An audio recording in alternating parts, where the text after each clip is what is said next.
Hi, I think good evening is already 6:30, 6 in the evening, guys.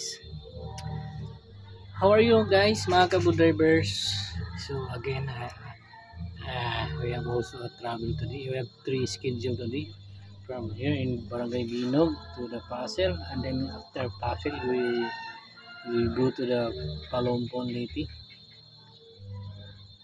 So, ang talaga ng buhay ng driver. I'm a simple man. I'm a driver of the praise. I serve praise and to serve God. Mm, and I always to thank God.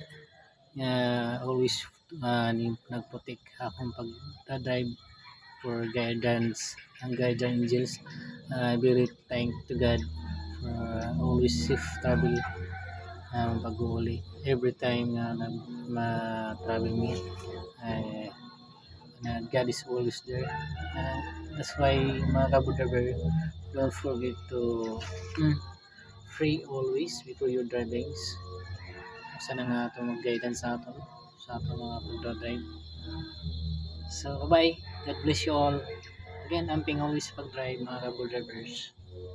Bye. I overlooking here. Hindi. Bye.